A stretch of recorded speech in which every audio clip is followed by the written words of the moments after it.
Hello everyone, welcome to all of you. आप सभी का आपके अपने प्यारे कंसेप्ट डिकोडर पे स्वागत है। मैं पीयूष प्रासर आप सभी का स्वागत करता हूं कंसेप्ट डिकोडर के ऊपर।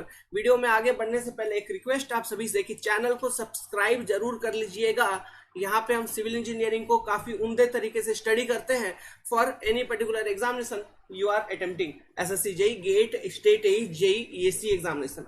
नेक्स्ट, वीडियो के डिस्क्रिप्शन में दिए गए टेलीग्राम लिंक को भी जरूर ज्वाइन कर लीजिएगा और थोड़ा सा और प्यार करते हैं यदि आप हमसे तो फेसबुक पे जाके फेसबुक पेज को लाइक कर दीजिएगा।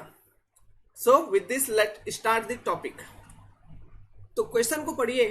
For mild and moderate exposure, for mild and moderate exposure if 20 mm core aggregate are used, minimum cement content per cubic meter of concrete must not be less than what। ये देखिए हमारा कोडल provision से सीधा का सीधा question है, ठीक है। जो कोडल प्रोविजंस अपनी है फॉर ड्यूरेबिलिटी ओके, उस वाले कोडल प्रोविजन से सीधा का सीधा क्वेश्चन है। तो ये इसका आंसर होगा 300 kg से कम नहीं होना चाहिए, ठीक है। मैं आपको वो टेबल दिखाता हूं जो आपको ध्यान में रखना है। ये टेबल हमने बीएमसी के अंदर भी लिखवाया है, आपको आरसीसी पढ़ाते वक्त भी लिखवाया था।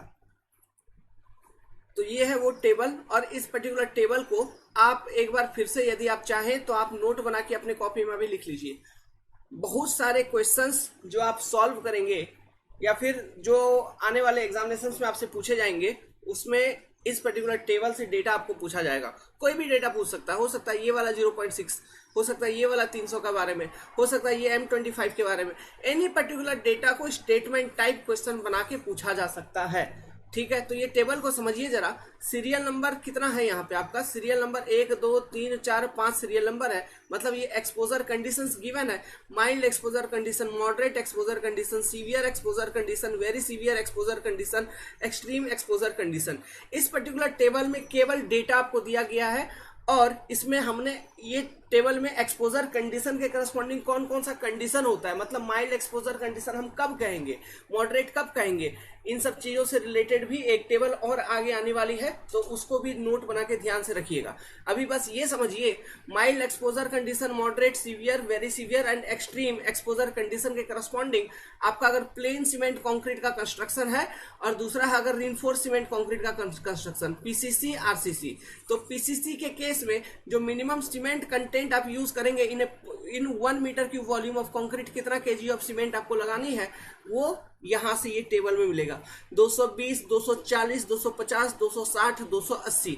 तो सबसे ज्यादा मैक्सिमम वैल्यू है 280 इन केस ऑफ पीसीसी, और जो मिनिमम वैल्यू है वो है 220 करस्पॉन्डिंग टू माइल्ड एक्सपोजर। फिर maximum free water cement ratio, ये वाटर सीमेंट रेशियो भी पूछ लेता है एग्जाम में, ठीक है। तो आपको ये भी ध्यान रखना है। Similarly minimum grade of concrete, अपने आप में इंपॉर्टेंट कॉलम, बहुत important. Minimum grade of concrete क्या है, ठीक है। तो ये हुआ प्लेन सीमेंट कंक्रीट के लिए। उसी तरह से ये आरसीसी के लिए यहाँ पे डिफाइंड है, ओके। मिनिमम सीमेंट कंटेंट कितना, आप maximum free water cement ratio कितना, मिनिमम ग्रेड ऑफ कंक्रीट कितना, ठीक है, ये सब चीज। तो ये टेबल इंपॉर्टेंट, अपने आप में इसको नोट बना के लिख लीजिए। अब आपके मन में एक सवाल आएगा कि सर यहाँ तो क्वेश्चन में ऐसा नहीं दिया है कि ये आरसीसी है, पीसीसी है, क्या है, नहीं है, ऐसा तो कुछ नहीं बोला है। लेकिन यहाँ पे ये तो बोला है कि for mild and moderate exposure. तो माइल्ड और मॉडरेट एक्सपोजर के करस्पॉन्डिंग पीसीसी का जो सीमेंट कंटेंट है वो 220, 240 है। और यहाँ पे जो मिनिमम आंसर आपका शुरू हो रहा है वो 280 से। मतलब अगर पीसीसी यूज करेंगे तो एक्सट्रीम कंडीशन के करस्पॉन्डिंग आपको मिनिमम आंसर दिया हुआ है। सो ऑब्वियसली बात है, ऑटोमेटिक सी बात है कि they are asking about RCC, reinforced cement concrete, and corresponding to mild and moderate exposure condition, the minimum cement content per unit volume of the concrete must be 300 kilogram, 300 kg, and severe के लिए 20 kilogram बढ़ा दीजिए, very severe के लिए और 20 बढ़ा दीजिए, and extreme exposure condition के करस्पॉन्डिंग और 20 बढ़ा दीजिए। मतलब मैक्सिमम यहाँ पे देख रहे हैं आप 360 तक जा रही है।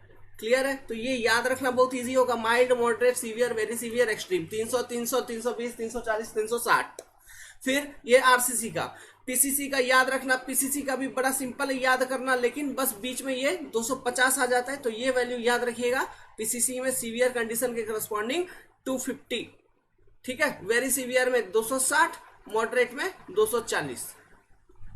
क्लियर है?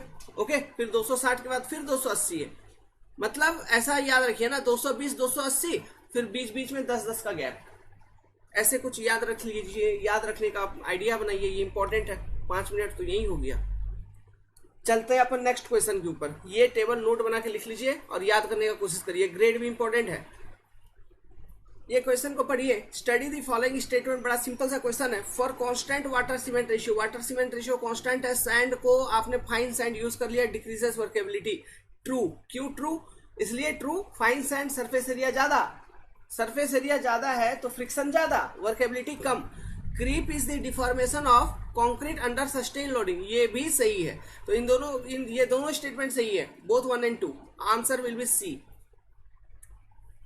The static modulus of elasticity EC of concrete for short term loading में भी derived as क्या? देखो सारा गलत है, सब कुछ गलत है। ये EC equal to 5000 root under FCK याद रखना है। तो ये शॉर्ट टर्म के लिए है। लॉन्ग टर्म के लिए तो यहाँ पे हम इफेक्टिव निकालते हैं, effective Young's modulus of elasticity मतलब divided by 1 plus theta C which is your creep coefficient.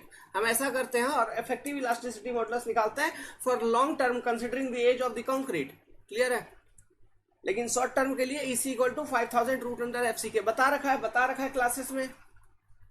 The purpose of concrete compaction is to increase density, सही है। एक मिनट, क्या हुआ?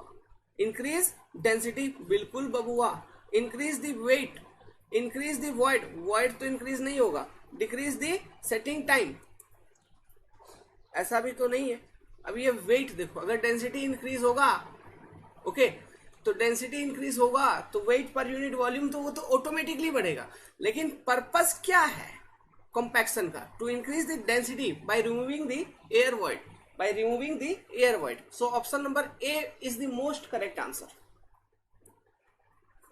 The test strength of sample is taken as the average of the strength of, ये देखिए compressive strength के बारे में बोल रहे हैं। तो हम जनरली क्या बनाते हैं, एक सैंपल में हमारा 3 स्पेसिमेन होता है, मतलब 3 क्यूब, और इन तीनों क्यूब का अलग अलग कंप्रेसिव टेस्टिंग करते हैं। Let's suppose X Y Z जो है, इन तीनों का अलग अलग कंप्रेसिव स्ट्रेंथ था, तो X plus Y plus Z by 3 हम करेंगे तो एवरेज कंप्रेसिव स्ट्रेंथ निकल जाएगा हमको, है ना, सिग्मा एवरेज। अब हम ये चीज भी देखते हैं कि ये जो एक्स वाई जेड है, ठीक है, ये एक्स वाई और जेड, ठीक है, this must not be very with plus minus 15% of sigma average. Sigma average इनका इंडिविजुअल वैल्यूज में प्लस माइनस 15% से अधिक का वेरिएशन नहीं होना चाहिए। अगर हो रहा है तो वो कैंसिल करो सीधा वो स्पेसिमेन को, ठीक है। तो यहाँ पे 3 स्पेसिमेन कंसिडर किया जाता है। याद रखिएगा, ऑब्जेक्टिव क्वेश्चन से अपने आप में सब कुछ, ये सारा कोडल प्रोविजंस है। 5 क्वेश्चन में 8 मिनट हो गया। As per Indian Standard 456/2000, the organic content of water used for making concrete, जो पानी यूज करेंगे कंक्रीट को बनाने में, उसका ऑर्गेनिक कंटेंट किससे ज्यादा नहीं होना चाहिए? 200 मिलीग्राम प्रति लीटर से ज्यादा नहीं होना चाहिए। Option number A is correct. और जो पानी हम यूज करेंगे उसका जो पीएच है ना, पीएच, ठीक है, it should not be less than 6, pH 6 से भी कम नहीं होना चाहिए, ठीक है। पीएच अगर कम होता है तो पानी एसिडिक होता है, पीएच ज्यादा होता है तो वाटर अल्कलाइन होता है। ये जो जो इंडिकेटर है वो 7 वाला जो नंबर है वो होता है न्यूट्रल वाला इंडिकेटर, है ना। 7 तो न्यूट्रल, 7 से नीचे तो एसिडिक होने लगता है, 7 से ज्यादा तो बेसिक होने लगता है। पीएच का जो इंडिकेटर है ये 0 से लेके 14 तक वैरी करता है। फिर भी मैंने आपको यहाँ पे ये पर्टिकुलर टेबल दिखा दिया, तो आप इसको एक काम करो, नोट बना के ये टेबल को लिख लो बाबू, याद करना है। ये टेबल से और भी कुछ पूछ सकता है, ठीक है।